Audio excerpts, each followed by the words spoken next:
just a dude starting up, you're the one using the machine, you're the one maintaining it, you're the one dealing with it all the time. You're not having three different people beat the piss out of it in a week. Buy a used machine for a good price, something that's going to start up, run, and do what it needs to do. It doesn't have to be the fastest. My John Deere is slower than piss. Like, compared to my cat, it's night and day. It doesn't even feel like the hydraulics work sometimes, but it does its job. It was cheap. It got me going, and it did everything I asked it to do while getting the absolute snot kicked out of it on plenty of jobs. Keep your overhead low and your equipment low and reliable.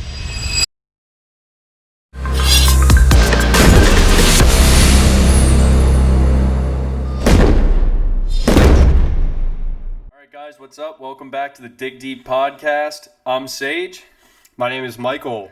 And today we are going to be breaking down our first month startup costs, what to expect, what you should be doing in the field of excavation and concrete and the field of real estate. So Correct. You got it. I think we can just get into this one, man. Yeah, man, absolutely. I'll run through mine really quickly. I think it's not as labor intensive as your first month, you know, or as the first month of a person who would be starting concrete excavation, starting that business, you know. In this situation, as a real estate investor / landlord, your first month of actually starting to invest you would have already kind of accrued the initial deposit down plus closing costs that you would have buying your first single family home. So this is different in any location around the world. So it all change, especially in the U.S. So these numbers may change. I'm just giving you a general ballpark. Okay. So, you know, like in LA, Washington, Texas, they're going to be probably higher than it is here in PA. So Northeast PA represent. yeah. No, we're central, I think, actually. Yeah. So in this case, the first thing that you want to do your first month is really understand the criteria of the type of home that you're going to be buying. You can start, if you have a substantial amount of money held up, you can start buying a multifamily, but I'm going to push the avenue of just starting with a single family first. That's going to make you understand how to speak to a tenant, how to create a lease, how to solve issues between the tenant and landlord on a smaller scale, opposed to like owning 10 or 15 your first start. You might get a little bit, you might drown a little bit in the beginning if you get something that big, even though I have seen people do that. But the most beneficial way in order to create a good groundwork on investing would be starting with a single family home. So in this case, you're going to be looking at, in this area, generally speaking, between 90 and 100,000 for a single family. You could find one. 20% down on a commercial loan, because these houses are going to be under commercial financing because you're not living in those homes. So as a lender, looking at it as a lender, you're going to be doing it as a commercial loan. So it's going to be 20% down. So 20% down on 90,000 is about 18K. 20% of 100,000, probably 20,000. General closing costs about 6,000. So between 80 to 100,000, you're going to need about 24 to 26,000 down plus closing costs. So with that being said, 25 to 30,000 is good. If you're going less than 90,000 on a purchase of the home, 25 is good because you're going to want to have a little bit extra after closing in order to do some general repairs when you first started. When you first purchased and you own the home, you want to do a couple general repairs. Light to medium duty is what I would recommend. Unless you're like a master craftsman or carpenter, that's a little bit different. But A tradesman getting into the housing. yeah, exactly. So Do you have a rough number, like budget-wise, what you would expect to pay for a light to medium renovations? Is that like a $4,000 to $8,000 range, or is that like a $3,000 to $5,000 range? yeah, I would say you're going to want to spend no more than $4,000 to $5,000 on just the general maintenance repairs done when you purchase the home. You want to get under that, would be great, but you don't want to spend more than like $4,000 to $5,000 on the beginning repairs of your first multi or single family home. That's to get it livable. Just to get it livable. That's like replacing carpets, paint, maybe a window or something. Aesthetic stuff. Yeah, you want to make it look good. So your first month, you're going to understand your criteria, meaning that within your first month of beginning to invest in real estate, you're going to want to know the type of home that is rented the most. In this area, it's a lot of families, so 2 to 3 bedrooms are ideal. 3 to 4 is great. You don't get very many renters that are like 1 bedrooms or studios. There are some, but you'll get better luck if you rent out to people that have families. So 3 to 4 bedrooms would be great. Mm-hmm. So understand your criteria would be a big thing that you need to do your first month. And you also want to get in tune with talking to people that are also investing in real estate. So that's talking to real estate investors, i.e. Facebook meetups, talking to your realtor. Realtors may know other investors that if the realtor likes you, may, have you and them, the other investor, speak, which would be great. Also, you're going to want to consistently check the MLS, which is like the website that shows all the houses for sale. You're going to be wanting to check that every day because you're ready to buy something. You're going to be wanting to look all the time. The best possible outcome would be you to invest into a property immediately once it's on the market. So like you want to be one of the first people in there, first people putting a bid in, and that the only way to really do that is if you are constantly looking. So know your criteria, real estate meetups, searching the MLS, knowing your criteria of the type of property and the price of the property. This area, 90 to 100,000 will get you an okay single family home with some light renovations. A couple years back, 5 years ago, you could get one for like 40, 50, dude. So now it's like double. So I always tell people the best time to invest is now. Like, do you think that this price is going to go down? Probably not. No. It might over the course of the next 10 years, it might have dips, but it's always going to go up. So it's found a new plateau. Yeah, I got my first single family at $55,000. Yeah. And that was a pretty nice 3-bedroom home. I was going to say, that one that you first got wasn't a bad house to start with. You didn't have to gut the thing and make it livable again. It wasn't like a half torn apart place. No, yeah. So that same house today, $150,000. Is that what it is, dude? I sold it for over $155,000. That's That's awesome. some shit. That's so awesome. I bought it for $55,000. I refinanced since then. Yes. But then it sold for a little over $150,000. I think I got $160,000 or $170,000 for that. That's fucking wild, dude. And that's how much houses go for nowadays. You could get a decent one that may have some renovations needed, $90,000 to $100,000. You could find one. So understand your criteria, the price, and make sure that you're saving enough for that baseline entry level, real estate investment. So once you get down to that point, you understand how much money you're going to be paying for closing costs, and once you go look at the property, you want to view the types of repairs that are needed. So you want to know how much you're going to be ultimately spending to get the home to a good baseline as well. That's going to be the remainder of your $30,000 after closing costs. That remaining amount is going to be ultimately just for it's your repair budget. For your repairs, correct. Now, at this point, early in the game, do you recommend people that are newer to this maybe bring somebody that they trust that's a reputable, like if they know anybody who's a tradesman, I guess you could say, somebody who works on houses, a GC? If you have the access to that, do you think that would be worth having them come with to look at these first couple houses you get? As long as they're not going to charge you, or they're going to charge you very little. Yeah. You don't want to spend any money on any exterior services in the beginning. Maybe when you get to like 10 or 20, then you're able to do that. But in the beginning, you want to just keep it to yourself. Maybe one guy that you will call in a pinch when you have trouble with bigger problems. I'm just trying to think of it as somebody who doesn't actually they just have the money to invest and they don't have the knowledge on how to fix or anything like that. Yeah. I didn't know if that would be a beneficial avenue for somebody like that to go through. But I understand what you're saying. If you have to shell out $200, $250, $300 to have them fill out a 2-hour slot to come and look at a house with you, it may not be the best. Yeah. Especially if you're looking at houses that are that are in good condition that just need some like general repairs. Yeah. But No, it makes sense. yeah, that would be good to do if you have the means to do it and you have the connection to do it. It's always Yeah. good to have extra help, extra eyes, extra tenure in that type of field to help you make a better, more adequate decision. You just gotta know that just because they're like a carpenter or an electrician, they may not have the same mindset as you, so they may sometimes steer you away from investing altogether just because they may like over flood you with potential issues on an electrical standpoint or on a carpentry, They're standpoint. looking at it as it needs to be too perfect. Like they're trying to make it a pristine item when it just needs to be a usable one. Exactly. Yep. I gotcha.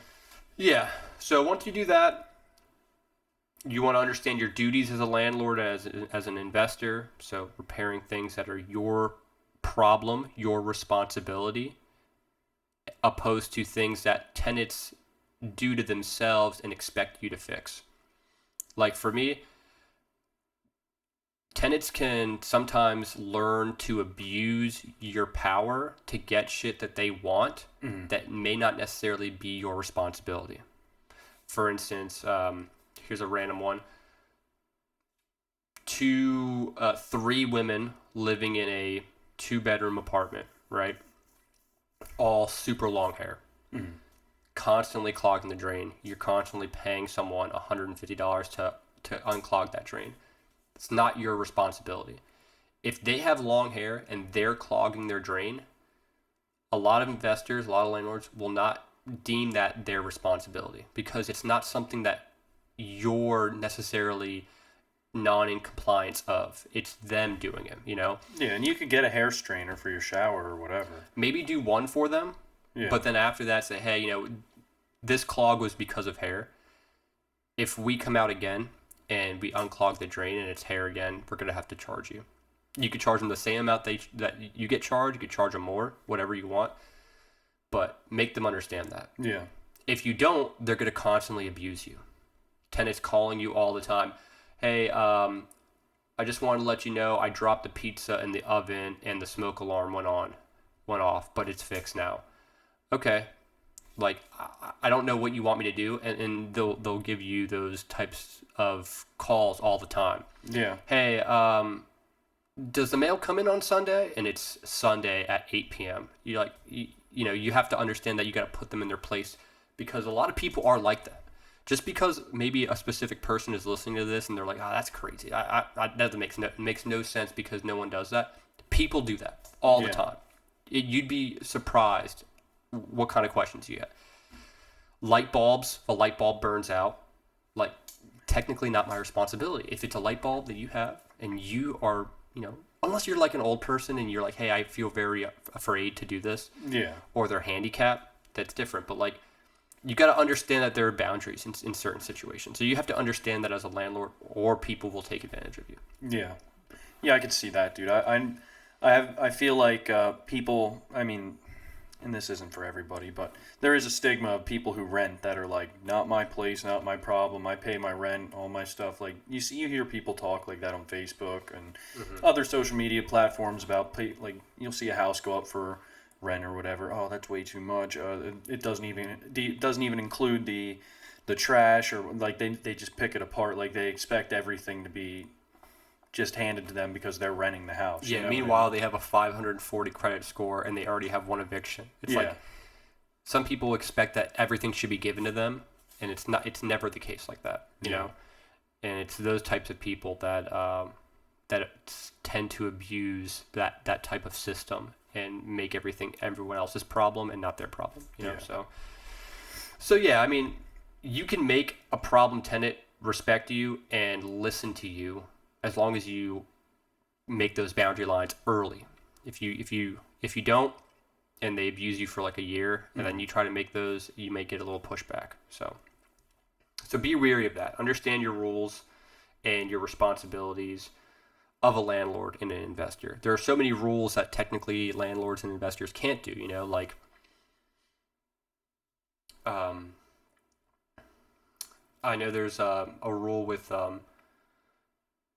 technically asking if your partner I could be wrong on this, but I always steer away from doing it just because I know that it could get you in a bind. Like if you say, if you tell the tenant about their partner and you don't say their partner, you say like their husband or their wife, or you ask them if that's your husband or your wife, like you technically can't ask those questions. You just gotta say your partner.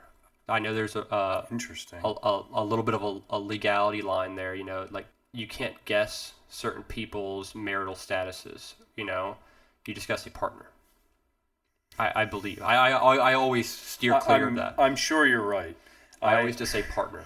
Because sometimes I'll say partner and it's like they're gay, and I'm like, oh, good thing I didn't say wife. Yeah. Because there would be no wife here. It's two guys, so. Dude, little off tangent, funny story about that. I call everybody bud or man or dude or whatever. Mm-hmm. There's a guy at Starbucks. I go to get Sam's drink and stuff like that. He always is wearing lipstick and eyeliner, and he's make-upped up. Very nice person. I'm not talking anything bad about him, but obviously the way he dresses does not reflect a bud or dude or thanks man response from me. Mm-hmm. And he caught me real early one morning, and I wasn't having a great morning. And a lot of things that I was doing socially were just like, oh yeah, thanks bud. Like, yeah, I wasn't even thinking about it. And he took my order, and I walked away, and he's like, all right, I'll be right out for you. I was like, yeah, thanks, man. And I was just like, I walked away. I was like, oh, God damn it. Yeah. I'm waiting for somebody to be like, you unsensitive motherfucker or something. You know what I mean? Yeah. But he's been cool since then. I don't know if maybe he thought I said thanks, ma'am. Thanks, man. I don't know. I'll play it off as whatever. But I can see how that would get you in trouble, especially nowadays. Yeah. Don't assume anything about me. I don't think you could ask. I don't think you could ask how old people's children are either. I don't think you could ask that. There's probably, I was going to say, I know HIPAA stuff. You can't ask medical questions and things like that, like under medical privacy laws and stuff. Yeah. But at what point is it not just free speech? Yeah. That's a weird line. Well, the only caveat to certain situations is like if you decide not to select this tenant, they may be able to use that on you. Oh, he asked characteristics about my living situation and my personal being. Yeah, he didn't like me as a person. Yeah, he didn't rent to me because I'm gay or because I'm a lesbian or because my son is 6 and my daughter's 1 or like I don't know, like anything that could be technically used. Not saying that people are always like that, but there are situations where they are. So you always life's a game. They'll play it, dude. Yeah, so you always want to be weary, You always want to be weary. If you don't select a tenant, you have to actually give them a notice saying that the property was given to someone else. If you don't let them know after they submitted an application, they could technically use that against you as well, So this is all just things to be wary of when it comes to the idea or the understanding of your duties and rules as a landlord investor. So kind of get a little keen on those things when you decide to purchase your home. Within the first month, if you're already putting offers in, it's good to ask those questions and good to know what is your responsibility and what isn't your responsibility, which you could also list those out on your lease as well. Yeah. So your first month is basically ironing out the foundation, I guess, of how you deal with people, getting and picking the property, and assessing the repairs and stuff like that are needed. Yeah, understanding what your criteria is, what type of home you're going to be buying, how many bedrooms, what the price point is, and what you're physically able to fix. If you're really good with your hands, you may want to be able to fix more. Or if you don't want to invest that much money, make sure that on the back end there's not too much repairs to be done. So kind of understanding those things. What else do we got? Another really important thing first month is understanding the rent rates for the property. So if it's a 2 or 3 bedroom property and you want to understand how much to rent, the best way I always do it is I'll go on Zillow or like realtor.com. You can make boundary lines on the map. So select your area that you're purchasing this home in. You make boundary lines, and then instead of for sale, you hit for rent. and then you put the criteria of the home that you're buying. So like, okay, I'm buying a 2-bedroom, so I'll say, okay, I'm looking for houses to rent that are 2-bedroom, 1.5 bathrooms in this area. And then I'll check, like, you just want to see what's out there. So you're just looking at the comps. Yeah, you're looking at the comps, exactly. But instead of for home sales, you're looking at it for rent. So you can say, wow, okay, great. You can see what has rented and what is already for rent. And you kind of get a good idea of what types of houses are out there and what they're being rented for to reflect the type of house that you'd be buying. You know, so making sure you know what your rent rate would be, which is great. You want to make sure you do that. Yeah, so that's a couple big key points regarding your first month. I would say after you find a property, you want to make sure you talk to your realtor, set up a showing, bring a flashlight, view the property, look around, put an offer in, and then maybe in another episode I will break down things that are like creative financing, things like seller financing, seller help, things of that nature where you may not just be like, okay, I'm going to give you 20% down and that's it. And, I'll get the rest. I'll get the debt from a lender. There are other different ways of doing some type of creative lending instead of just a normal conventional way of lending that like most people do to buy their first house. I like hearing you talk about those. It's actually pretty interesting because it's a few of the ways you've told me, I was like, I didn't even know you could do that. Yeah. That works out for everybody way better when you explain it. Yeah. Yeah, you can do things like seller financing where people think, okay, yeah, the seller is going to hold 100% of the debt, i.e. the whatever you purchased the home for. Yeah. You'll pay the seller a monthly amount. But you could also do seller help where they don't hold 100% of the debt. They could hold 80%, or they could hold 10% or 30%. So that means you only have to finance the remaining through a lender. Yeah. So there's different ways of doing it. You just got to have somebody who's willing to work with you. Yeah. Yeah, exactly. Having a realtor that also is an investor is a plus. Even though that can get a little bit muddy. Just, when it comes to you two both wanting the same thing, or... Yeah, it could be. They could sometimes be, steer you away from certain units. Things of that nature, but yeah, I would say those are the biggest things that you want to do your first month. And then, obviously once you view a property and you take a look at it, there's also different ways to propose your offer, through different types of financing options. But prior to putting your offer in, the last thing you want to do is just run the property through a property evaluation, meaning that you're looking at the cash flow, the terms of the loan that you might be doing, the taxes, the repairs, things of that nature, so you could see how much money you'd be making each month. And then based on how much money you're making each month, you'll know if this is something that you would want to pursue in or if you want to steer back from. Also seeing what type of equity is in the home after you purchase it. How much would it sell for?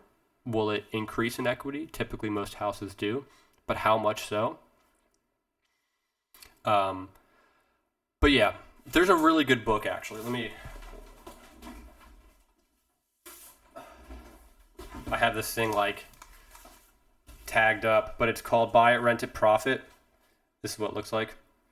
I read this after like the first couple years of actually investing in real estate, but man, this is like the best book to learn about real estate. Like I have everything marked out here. Like, for instance, let's find one. Getting a good deal, different things to find a good deal, lending and financial terminology, negotiation tactic, key contact points, due diligence broken down. So like this teaches you a lot of different things. It's called Buy It, Rent It, Profit by Brian M. Chavis. And I recommend anyone who is thinking about investing in real estate to read this book. Very easy to read, has a bunch of good information, even has like pages where you can actually print it out yourself and like use it, like for like introducing new property management to the tenant or disturbance notices, things like that. So that book also helps a lot with questions that I have. I always have it like kind of I don't even have it like in the shelf. I have it like next to the shelf because I use it all the time. And I don't Quick have access. Yeah, exactly. So, but that's it, man. I don't want to bore people too much, but yeah, I can break down certain things. If people are interested in like a specific topic in investing in real estate, like just lending, I could break that down. Or when it comes to just viewing properties, I could break that down. There's so much to do within your first 30 days that I just want to touch on a little bit on each. But yeah, that's what I would recommend. Just your first 30 days.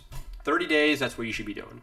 A little bit of everything. Get this book, understand some shit, and hopefully that helps a little bit. So, Yeah. Pretty clear. Get the gist. yeah. You want to hear what I would do first 30 days? What would you do first 30 days of investing in real estate? All right. Well, let me get my pen situated here. All right. Well, I'll break it down with what you're expecting cost-wise. And now this is a situation where you are a solo owner operator. If you're going off of how I did things, my method, you have an excavator, you have a truck, probably a diesel. I would really recommend getting a diesel, not a gasser, and a dump trailer, or I wouldn't even recommend anything else. If you're doing this line of work, you need to get a dump trailer. Otherwise, you just bought a truck for no reason, really. You're going to have to get a dump truck to haul the material. So, excavator, truck, dump trailer. We want to break it down. Those are the three things. Excavator, truck. Excavator, truck, dump trailer. That is all you need. First three things. That's all you need to start concrete and excavation work. I mean, minus if you're doing concrete, you obviously need to buy hand tools and like things to work the concrete, stuff like that. I could go more in depth into each category of what you would need to really be set up for the jobs. But if you want to do excavation and concrete work, or excavation, demo, land clearing, whatever, truck, trailer, excavator, Boom. preferably with a thumb. I did not have a thumb on my first excavator. It's not necessary, but when I bought my 305, it has one, and boy, I wish it had one on my 35 when I first started.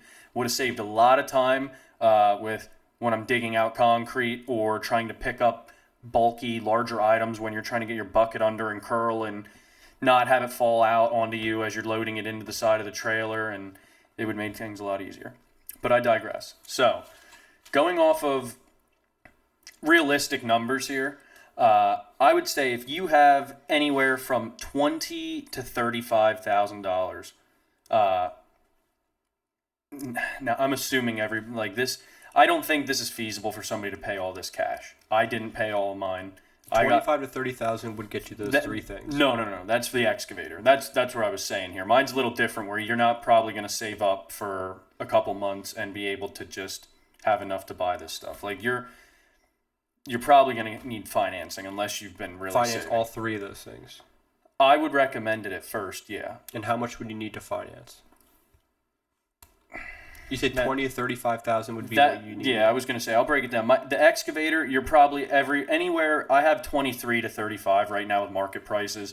If you dip below 20 for an excavator, like a 35 series, you're probably not going to get something that's going to stay together fully for an extended period of time, which starting up, you don't want to have breakdowns. You know what I mean? So you want to buy something reliable, no more than 3,000 hours if you can find it.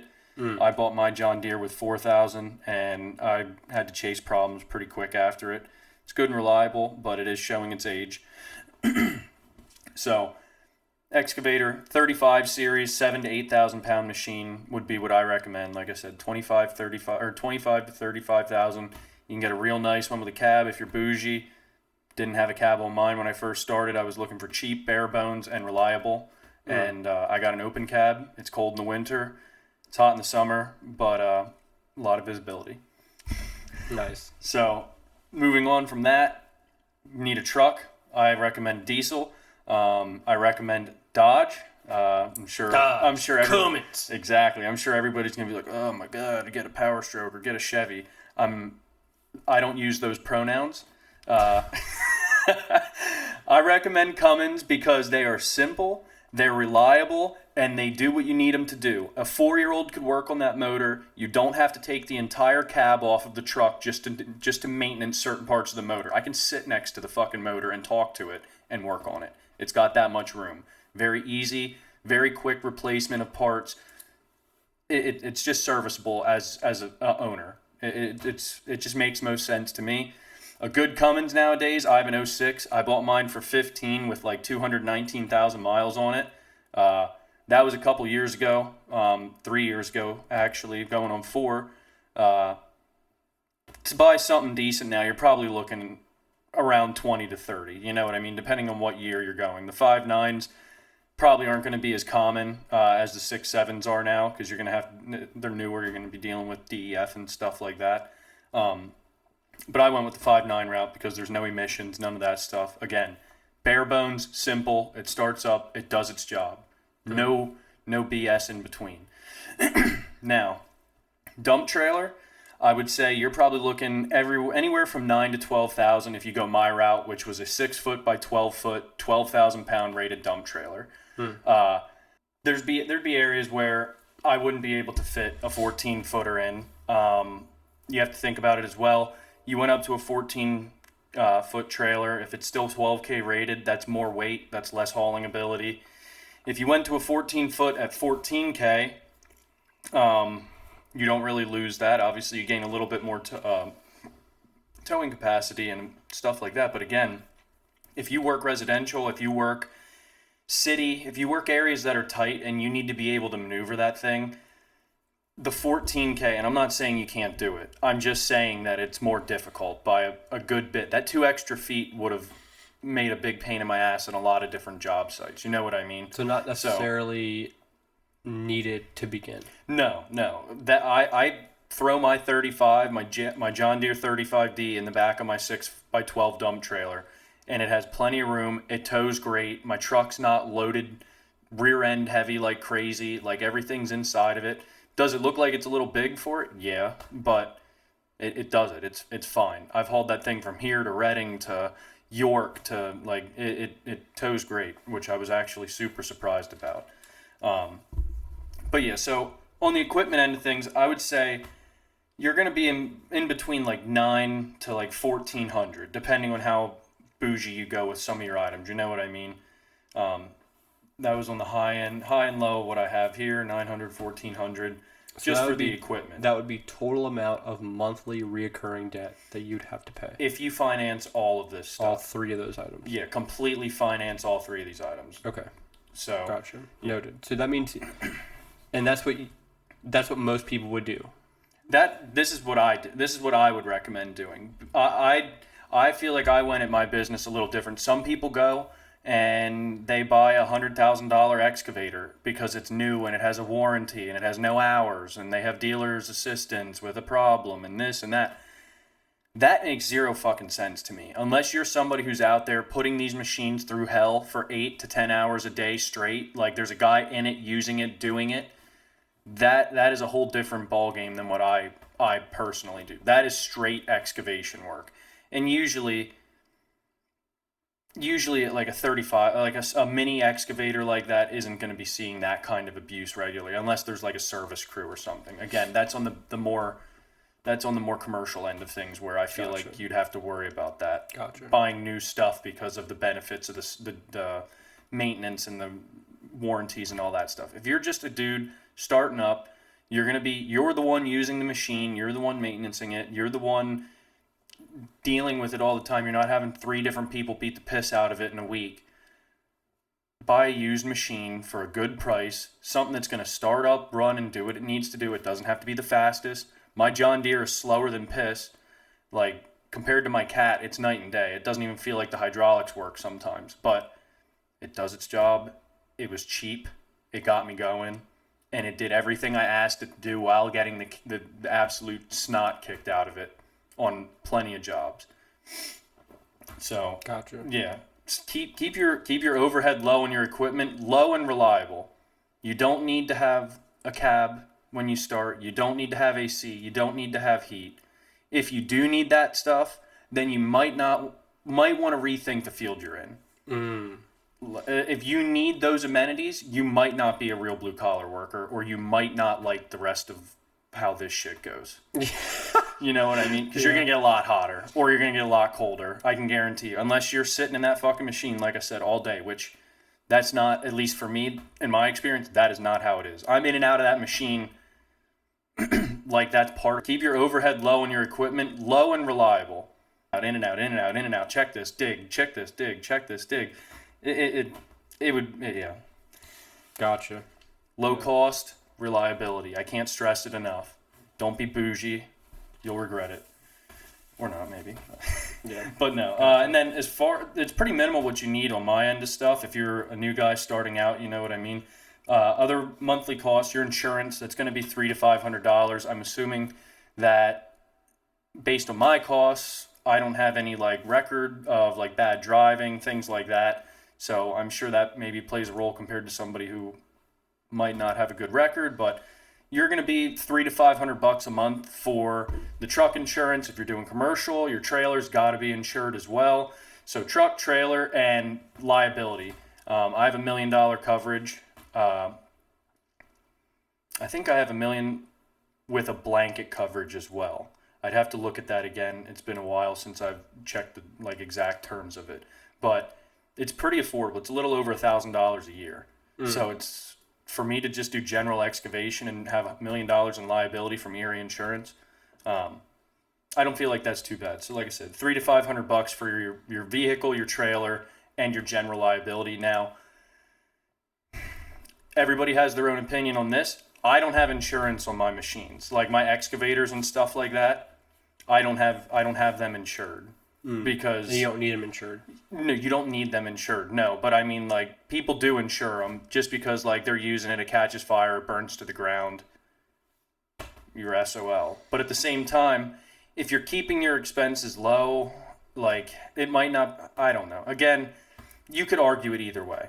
I don't do it. I'm conscious, I'm coherent, and usually I'm not in a setting where I'm out in the middle of fucking nowhere that I wouldn't be able to hose my machine down if a fire started or there was a problem like that or something. The only real reason I would assume that you would want that is the hauling aspect of it. And as long as you're not driving it for hours, like an hour to a job here, to another job there, like really just that thing's living on a trailer, I don't see why you would need to spend the extra money on it. Again, everybody has their own opinion on that. Startup costs, don't think it's necessary. You're starting up. You're not going to be beating the shit out of that thing to the point where it should do any of that stuff. Yeah. You want to keep the expenses as low as possible. Yeah, literally everything. Keep your overhead as low as you can. And again, you could go higher with your costs and everything, but in my head, when you're first starting, you're already stressed. Like, this is already a stressful venture. You're going on your own. You don't know if you're going to make it. The stress of having a big number that's following you, like, dude, you got to do this. You're not doing enough. You're not going to have enough. Like, that shit would wear on me very fast. You know what I mean? So it's almost like a mental aid. Not doing some of the more luxurious options on things or going a route that is a little bit more comfortable. In sacrificing that, you'll gain in mental comfortability. You know what I mean? And then the only other thing I would really say, two other things, well, they're small. Advertisement. If you're first starting, I always say Facebook's your best friend. You don't have to spend hundreds of dollars through Google. You don't have to spend, again, you can. I haven't ever done that. So, again, I'm a walking example, I guess. I spent $40 or $50 at that Google or the Facebook boost post thing, and dude, the amount of people that see my stuff and messages I get if I boost a post, it'll float me. Like, it'll give me, if I do it for a week, maybe 6 to 10 estimates that I have to go to. Like, it works very well. And on top of that, you do free advertising in your local community pages. You do free advertising in, if you're members of, I would recommend Mini Excavator Bid Quote and Job Page on Facebook. That's all throughout the U.S. Very, very good resource. All the other excavators and equipment operators that have mini excavators do these types of jobs. They talk about bidding, they talk about everything under the sun, machines, jobs, what you should do, shouldn't do. Obviously, you got to sift through the guys that think they know everything and don't know shit, but very good resource there. But yeah, just you should be spreading your name and the fact that you now have an excavator and you can now do excavator shit. Yeah. That's really the main thing. Get your equipment and advertise that shit. Like trot your equipment around with your little name on your truck or whatever, like you're a dog that just got a bone. Drive that thing to the gas station. Drive that thing across town. Just parade it a little bit. You know what I mean? The amount of people, like, if you go to a neighborhood, fucking pull over into a neighborhood, throw your four-ways on, unload the excavator there, let it sit for a day or two, and then come back and pick it up. Really? Dude, yeah. The amount of people that will stop me while I'm loading or unloading my machines and be like, do you do this? Yeah, we do that. Oh, okay, great. Yeah, we weren't sure who to call. Like, just the fact that you have the fucking thing and you're offloading it, throw a couple cones around it. I have my sticker on my 305. I have my sticker in the back windshield because this one has a cab. I started off without the cab. My next one I did get a cab. You know what I mean? Gotcha. We take the steps. Yeah. But yeah, I have a big logo with my phone number. Essential Construction and Excavation, my business logo, phone number underneath it. And then I park that fucker sitting so that it's facing out. So that people from each side of the road can see as they're going by whose machine that is. I'll articulate the boom and turn the cab like this so the boom's still in the road, but the back of the cab where the windshield is facing out towards everybody. And yeah, like little things like that. And like I said, advertisement isn't just putting it up on a website. Like that's physically showing people I have this and I do this. Let me know. You know what I mean? Yeah. Yeah, that's a good way, like kind of positioning your, like almost advertising your equipment like a walking billboard and like advertising it as you drive around. Let me ask you a question, dude. Take me back to like the first 30 days of owning Essential Excavation, right? First 30 days. Sage got his shit, 30 days, ready to work. What was like your main focus within that first month? Keep filling jobs out. Just stay occupied as that well. is the only thing that I really ever think about to this day, like constantly. Like how far out of my own jobs. How did was there anything specifically different the first month? Like the first 30 days were you like, okay, I'm going to make sure that I'm constantly busy because of this? Like your first 30 days, were you a little bit more nervous? Was it because that number was in front of you, that amount of money that you had to pay off the end of the month? You were like, okay, I got to make sure that this is paid off? Or was there a different type of drive during your first 30 days? I have the same mentality as when I started. It's kind of hard for me to compare my first 30 days to now because I don't feel like I changed much. If anything, I'm going a little bit harder because I understand it and I know a little bit of the ins and outs better. But it was always just, I started this, it's getting my all. Like, if I don't have weeks of jobs booked out, I'm not working hard enough or I'm not doing enough. It was always the, am I doing enough? Like, is this satisfactory? You know what I mean? Mm-hmm. It was always just that internal, like we talked about in the other episode, that person, like, is this good enough? Is this good enough? Did you do a good enough job? Like, dude, I was out with Justin when me and him had the first business with a fucking broken back looking at jobs because I couldn't not do it. Like, when we had a fucking call, if somebody inquired to our business and they wanted an estimate, if I was like, well, I'll get to you in 2 weeks, like, I heal up, like, that's not an option. They already don't want me to do it. So it's like, all right, you got to get the fuck up. You got to figure out how to walk around well enough that these people don't think that you should be bedbound, and you need to go look at this job. And it was just always that, like, I made this choice, and it's either getting my all or it's getting nothing. So that should be the mindset of people the first 30 days. Yeah. Like, you are now, and this is a weird thing to grapple with, and I do it, and I still don't understand why I do it because I've been doing this shit since I'm 19. But I sometimes don't feel like I'm an excavation and concrete like specialist, I guess you could say, like a professional yet. Yeah. Because running a business, you always are figuring so much shit out and learning so much shit, and you feel like you're just always barely dipping your toe in the giant ocean of knowledge that you need to be successful in business. That when you start looking at too many factors of it, you feel like that minnow in a school of big fish. You know what I mean? You're like, I'm fucking, dude, I don't know this yet. I haven't learned how to do this. I haven't learned how to know what to do in these situations. You know what I mean? It'll make you feel like an imposter a little bit, I guess you could say. But you're a fucking, you bought the machine, you bought the truck, you have the drive, like you are now a entity. You are now a legal entity on your own. You're your own fucking support system. You need to act like that. You need to fucking just give it your all. Go for it. Your first month.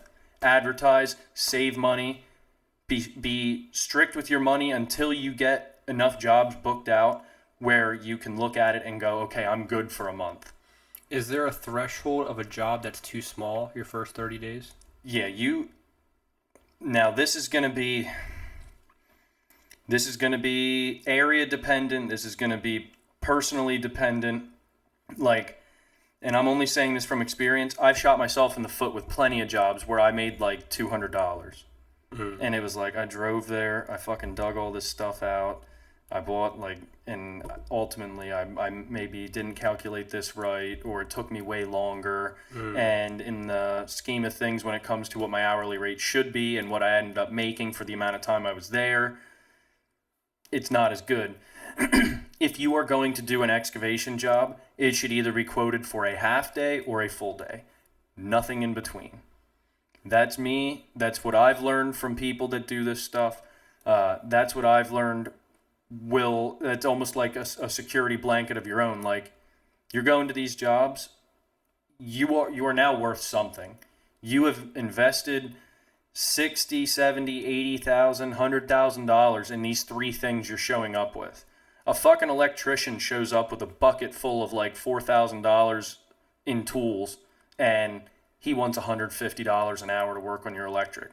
You show up with $100,000 worth of heavy equipment that requires constant maintenance and time to load it, time to check everything, time to strap it down. Like, everything you do with those items is time involved. Like, it's nothing unless you leave it strapped down. Nothing is just like, all right, starting the truck and leaving.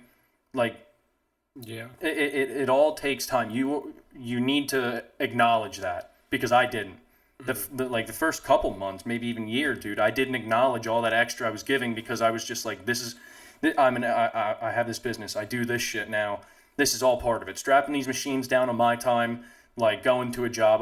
That's not somebody else's problem, but it is, because I wouldn't be going and strapping my shit down and loading it up and transporting it and doing all this stuff if you didn't want me to come and do a job for you. And I'm not the only person who's going to charge you a mobilization fee. You know what I mean? If I'm driving 25 minutes to your job, that fucking fuel ain't free.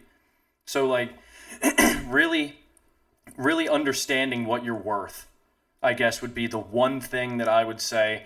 After you have all of your equipment, you have jobs, and, well, you have interest. You know what I mean? Let's put it that way. You have estimates to go to. You haven't given prices. And yeah, that would be it. You have your equipment, you have interest, and now you need to know your worth. Those three things should be established in month one. Knowing your worth being the biggest one, because you could have all of that stuff and it could all go right away if you don't know what you're worth showing up. And around here, anywhere, I would say from like, there's places, like, again, there's businesses that will, if they're bringing a machine out to you, they're quoting you for that machine there for the full day, whether they use it 5 minutes or 5 hours or 15 hours. It's a full day charge. Now, there's other guys that'll go out for $100 an hour because they have a fucking backhoe or something and they're looking to make extra money. Those dudes are not legit. Those dudes are not going to be doing anything to grow themselves in any way. They're just muddying up the water for the rest of the people trying to actually do these kind of jobs, who have businesses, who have real overhead, things like that. Around here, my 35 series excavator, that'd be like 12 to 1400 a day if you were trenching all day or something, you know what I mean? Just doing mundane digging related tasks, not including taking loads away, nothing like that. Whereas my cat, that's more like a $1,500 to $1,700 a day if I'm going to be excavating the full day, and that's with me in it. That's with an operator. And again, we're in Central PA. That varies by location. Again, your best friend is Mini Excavator Bid Quote job page, Facebook. You can look it up. They have pricing breakdowns, different areas, Northwest. Like, they have all different people from different parts of the U.S., Canada. You'll be able to figure out what your rough numbers are for your area pretty quickly. But yeah, knowing your worth, man. Don't cut yourself short. Don't think that you're like indebted to these people because you got a job from them. Yeah. Like, that's the biggest thing. When you start thinking that you'll just eat cost because you're just happy to have the job, that's the quickest way to hold you back. And I'm only saying because I did it. Because like I said, when I first started, it was, I need to have jobs, I need to be booked out, and I need to have security for me and my family. Like, if I'm struggling to find jobs, I'm going to be a nervous wreck. I won't enjoy life. I won't be able to enjoy anything. I have a hard enough time doing that, so as it is, with everything that goes on and me not feeling like I'm ever doing enough for the business. So if I'm struggling to have enough jobs lined up where I don't know if I'm going to be able to pay myself this week, to me, that's like code red, like the alarms are going off. Yeah.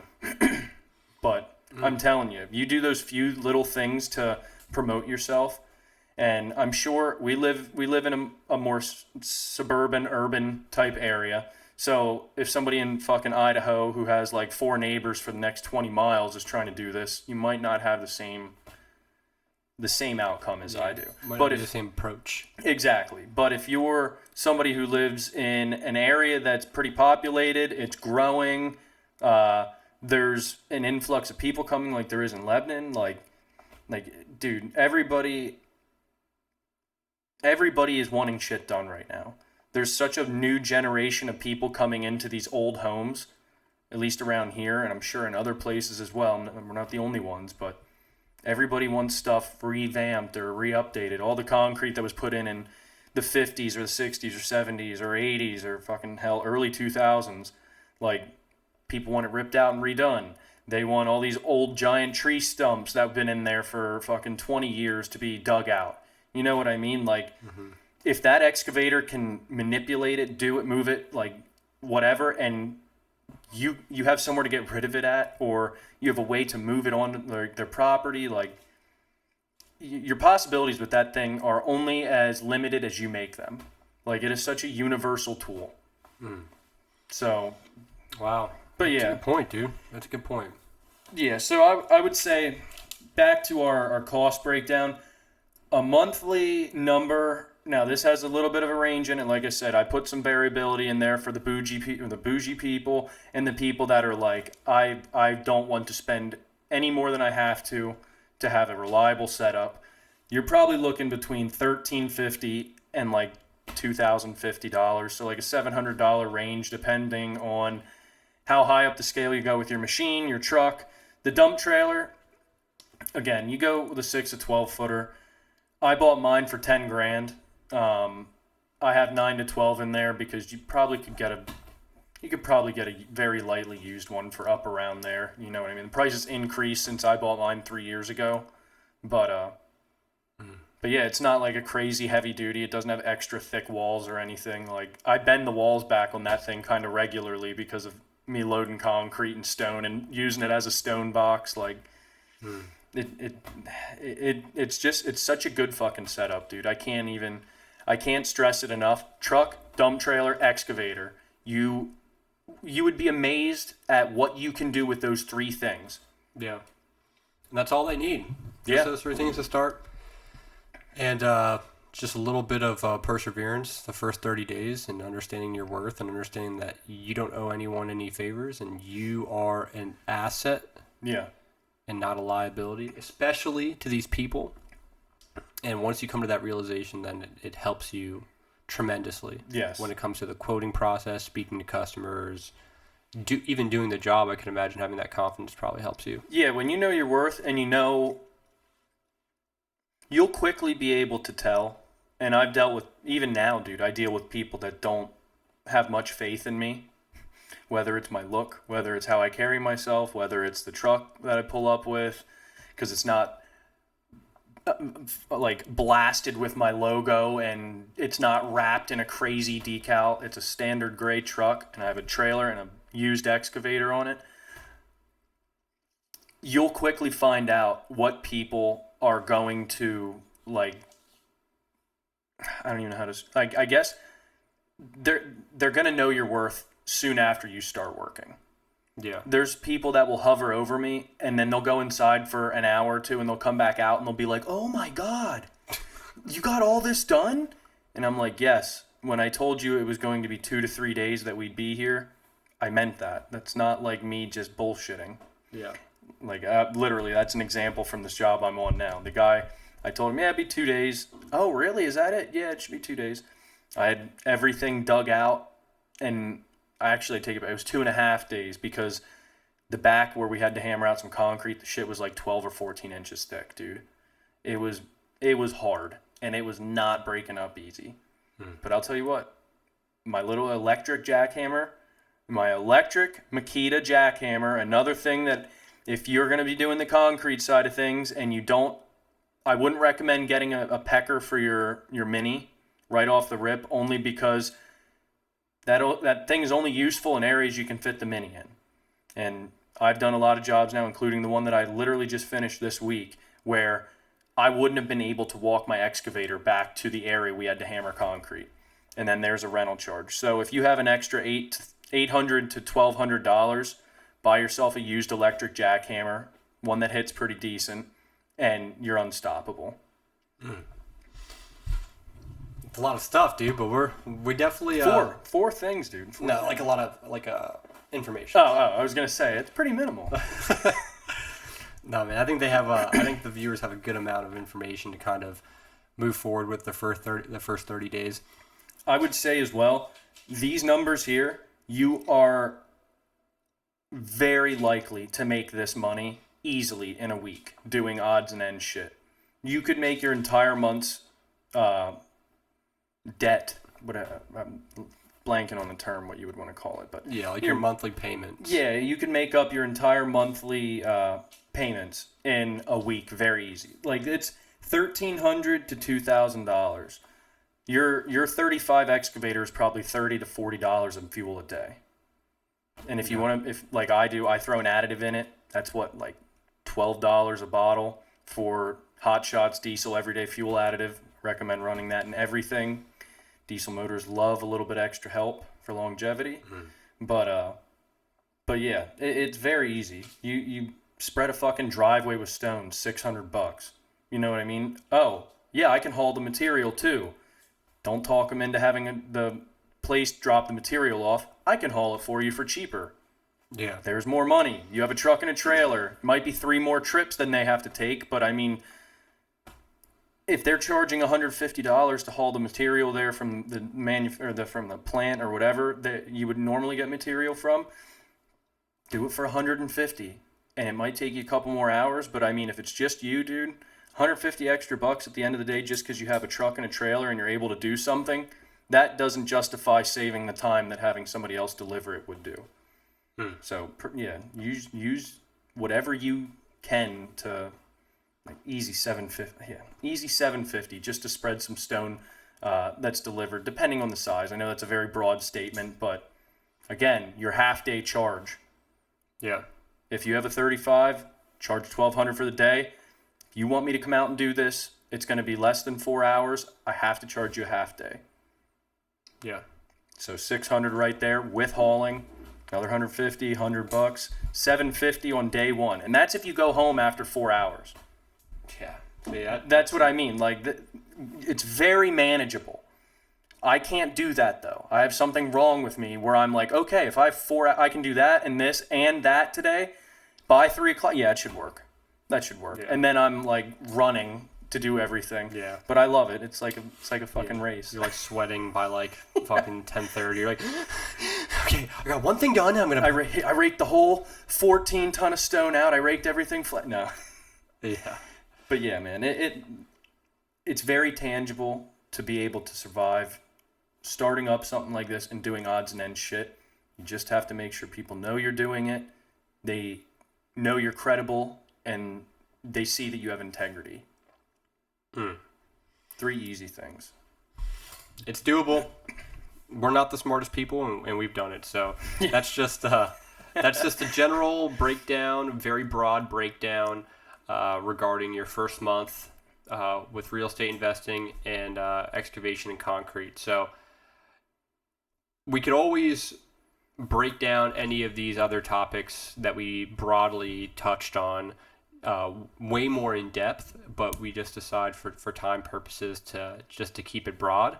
But if there's anything that we decide that would be more interesting or more worthwhile to break down even more, we'll definitely do that. I could break down things like actually doing a proper property evaluation. I could talk about things like different types of lending, financing, different type of criteria, understanding how to purchase properties in your area and like utilizing some of the platforms online to do that. Even things like getting a good understanding what your appraisal is going to be when you decide to refinance. All things that we could, I could break down even more depending on what exactly you guys want to hear. And depending on what position you're in when it comes to the position that you are in regards to investing. So yeah, if you want to see quote breakdowns for small excavation jobs, concrete jobs, pads, demos, anything like that, we could always do examples. It's pretty easy to do the concrete quotes, at least the way I do them.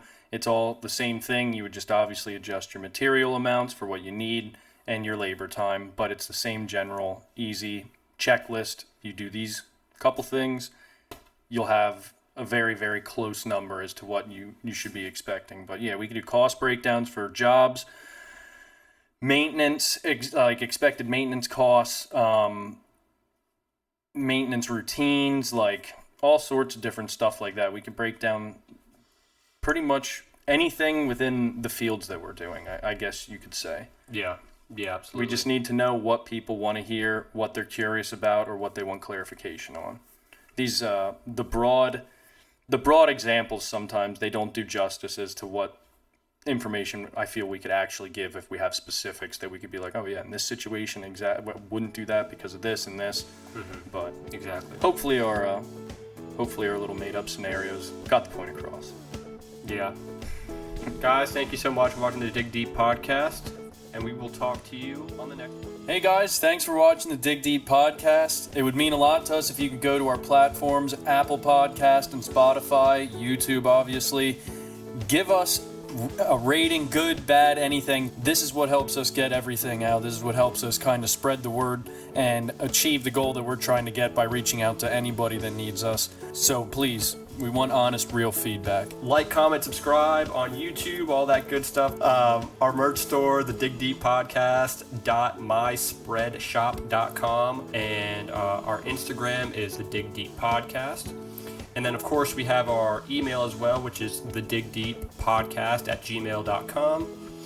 You can send us questions. We would love to incorporate questions that you guys send us to the podcast. We'd like to mention people by name, and we want to learn from you guys and hopefully teach you guys as well. So, yeah, as always, guys, keep digging, and we'll see you on the next one. Thanks so much, guys. Take care.